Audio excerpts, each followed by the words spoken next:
À Madagascar, la Commission électorale nationale indépendante CENI devrait annoncer les résultats provisoires le 8 juin 2024 selon le calendrier officiel. Cette semaine s'annonce décisive pour le traitement des résultats des élections législatives du 29 mai 2024. La CENI a indiqué le 4 juin avoir reçu des procès-verbaux avec des résultats dans plus de la moitié des circonscriptions concernées. Au total, 72 comtés sur 120 ont transmis leurs formulaires électoraux à l'agence chargée d'organiser ce scrutin. À ce jour, la CENI a reçu les tendances de vote dans 104 circonscriptions et a déclaré les résultats dans 86 d'entre elles. Selon le calendrier de la CENI, les résultats seront traités à leur niveau du 4 au 8 juin.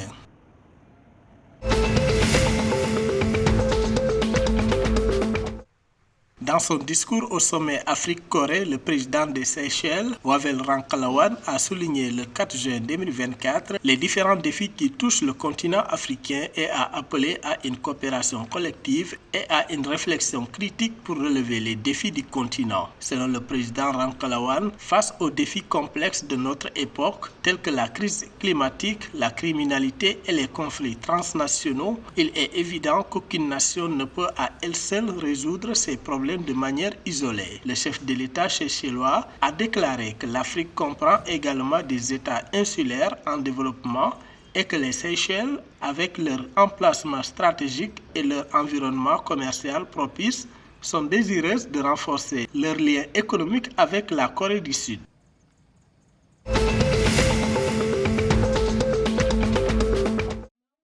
Telma Comores et la Banque de développement des Comores BDC se sont associés le 4 juin 2024 pour lancer un service d'achat de crédit via Holo. Ce partenariat marque une avancée majeure dans la numérisation des services d'argent mobile et de télécommunications dans le pays. Grâce à ce partenariat, BDC et Telma visent à offrir une solution de recharge de crédit rapide, sécurisée et accessible à tous les utilisateurs de compte Holo. Les clients de Holo ont désormais la possibilité d'acheter du crédit Telma directement depuis l'application ou le web client, simplifiant ainsi le processus de recharge et offrant une expérience utilisateur fluide et transparente.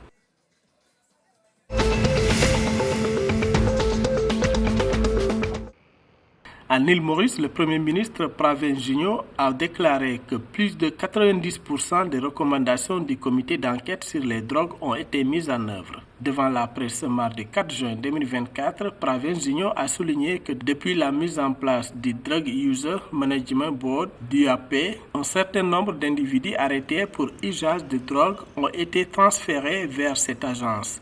Le ministère de la Santé a indiqué que sur les 153 usagers de drogue référés à la DUAP, 78 cas jugés éligibles ont été présentés à la commission pour 39 réhabilitations. D'autre part, en ce qui concerne la méthadone, le ministère de la Santé a déclaré qu'environ 8000 bénéficiaires sont accueillis dans toute l'île.